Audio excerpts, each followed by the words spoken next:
And we're live. Hello, everyone. This is Dwight Woods, the Jeet Kune Rebel, and welcome to the I Love Jeet Kune broadcast number 69. This is the one about Jeet Kune, the schizophrenic art. Let me rephrase that. Jeet Kune, the schizophrenic art. Okay, so as you guys are logging in, if you'd be kind enough to say where you're logging in from and hit the like button, and then during the course of the broadcast, continue to hit the like button if I say something with which you agree or if you find it particularly insightful. Facebook will assign algorithmic relevance to the broadcast, and it'll help us with ratings and what have you.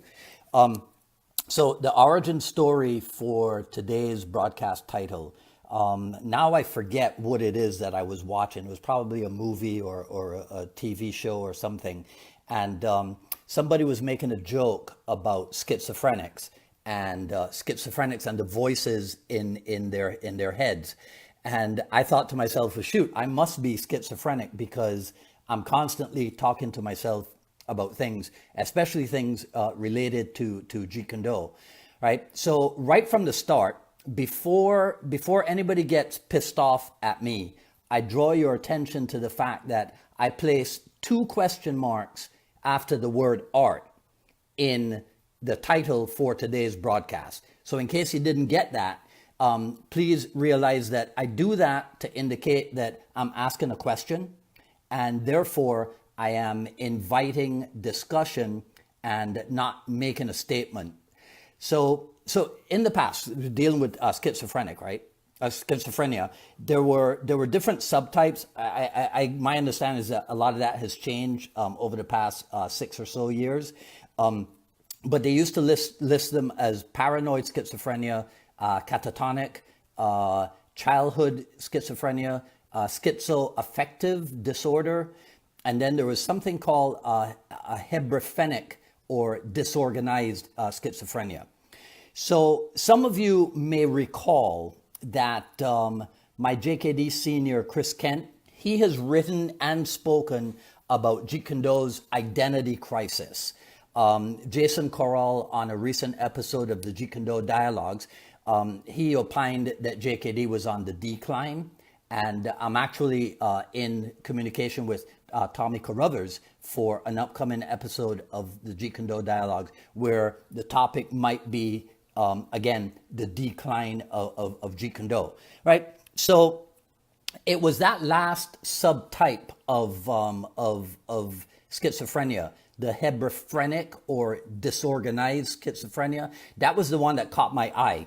Since in Jeet Kune, there sometimes is the discussion that so much of it is disorganized, or that everyone's organizing Jeet Kune in their own way. So the question is, why is this, right? So let's try to answer that. First off, we could perhaps try replacing the word schizophrenic with quixotic, maybe, or maybe even dichotomous, right? Since the word dichotomous is defined as a division or a contrast between 2 things that are or are represented as being opposed or entirely different. So if you're familiar with the JKD politics, then you understand what that means, right? A division or a contrast between 2 things that are represented as being opposed or entirely different, aka original Jeet Kune or Jeet Kune concepts, right? Or maybe is it just that Jeet Kune has this built-in dualistic nature, the empty hands and weaponry thing, proficiency in empty hands, proficiency in weaponry, the striking and the grappling thing, right? The stand-up and the ground thing, right? Or maybe it's not even dualistic, right? Just 2 things. Maybe it's all-encompassing, right? So there's a bunch of questions, right? So, but I hope you see where I'm going with this, right? Talking about schizophrenia, all right? So when Bruce Lee started out, everything was fine. He was putting stuff together. He was working things out for himself, and he was there, available to teach his own results as the way, right? So, but then his ever expanding modus cogitandi led him to theorize that personal experience mattered more than anything else. And so now JKD was no longer a product, but instead it became a process. Hence, man, the living creature, the creative individual is always more important than any established system or style, right? That's a result of that saying is a result of that way of thinking. You can see the dichotomy, disparity, whatever word it is that you want to use, right? You can see it in the story. It's on page 60 in the the book just split in half. It's on page 60 of the Jeet Kune Art and Philosophy book, right?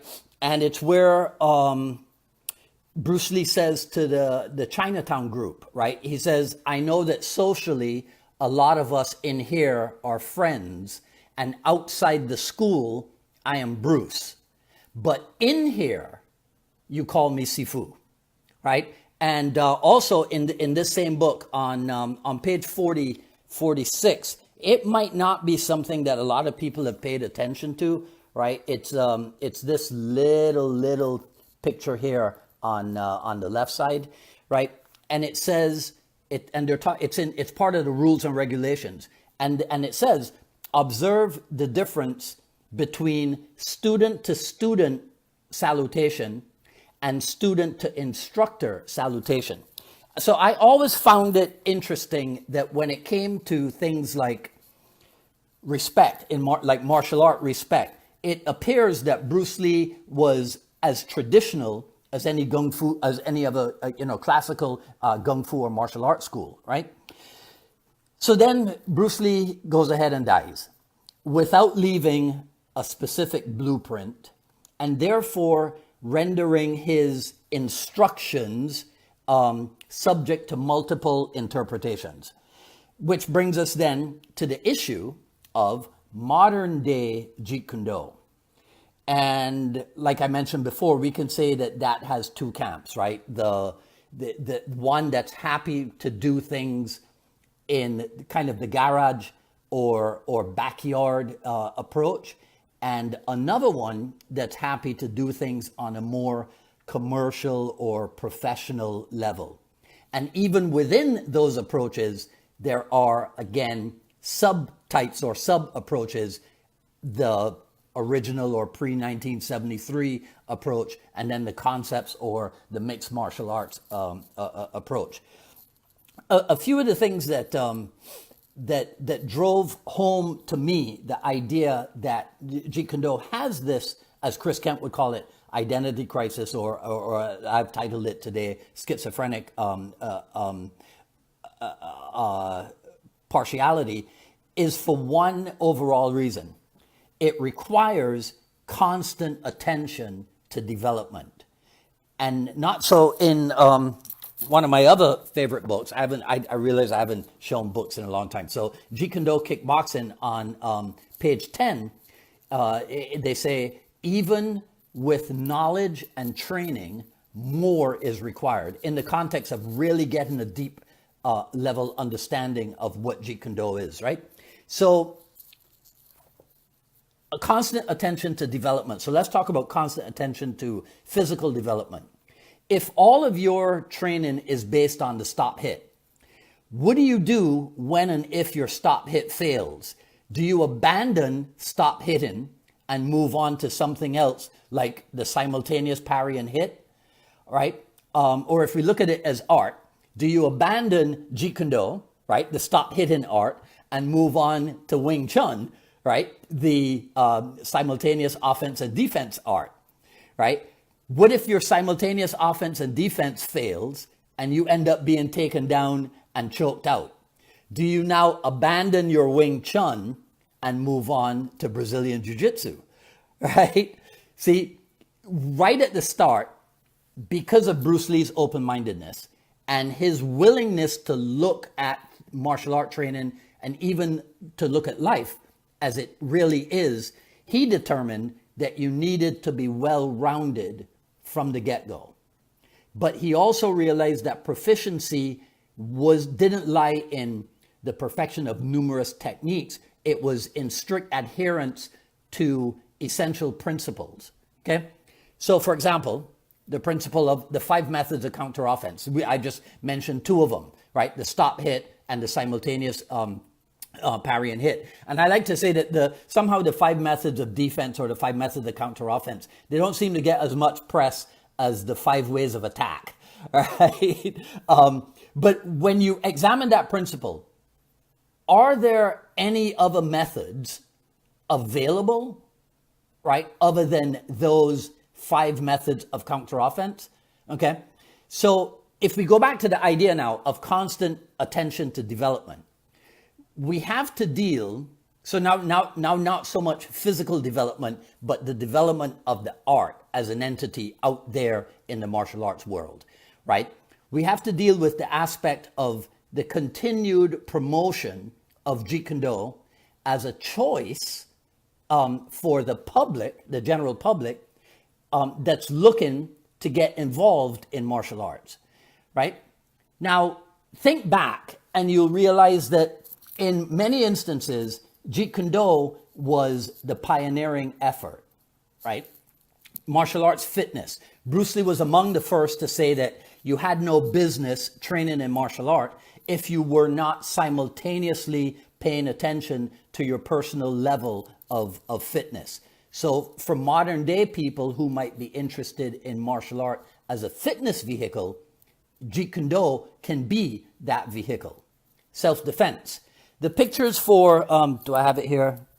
Yes, right? So the pictures for Bruce Lee's fighting method.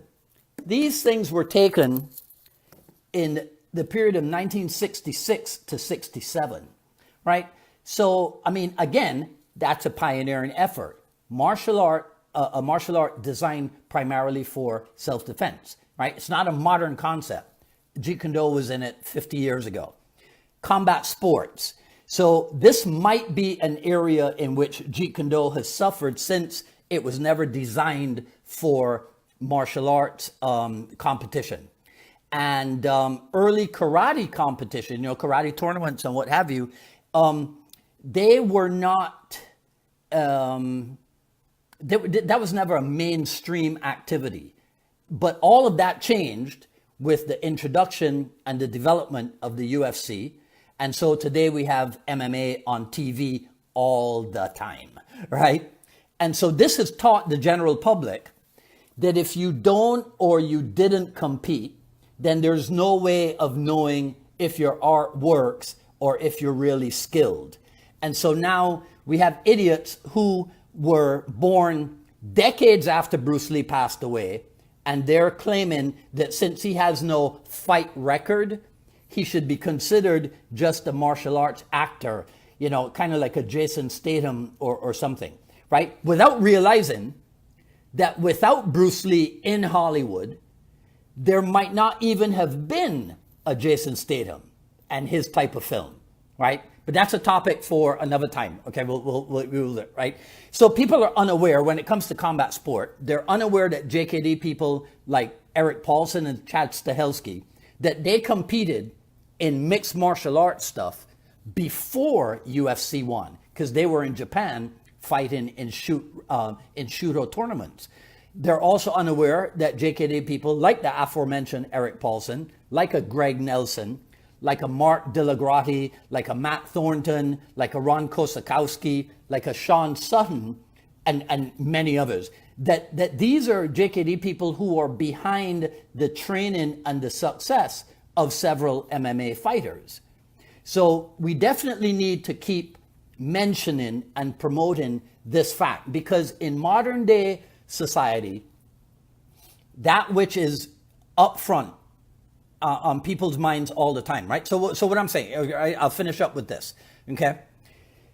Old timers like me, if we are going to apply JKD principles to the modern day, so a principle like one of Bruce Lee's sayings, to change with change is the changeless state, then we have to accept that modern combat has changed, people's perceptions have changed, promotional methods have changed. There's this thing called social media, and that, like it or not, social media play an important role in the dissemination of information, right? So Guy Ritchie on an episode of the Joe Rogan podcast, he said that you have to accept that you're in the game, that you're playing the game. And he says, so like it or not, you could as well learn to master the game.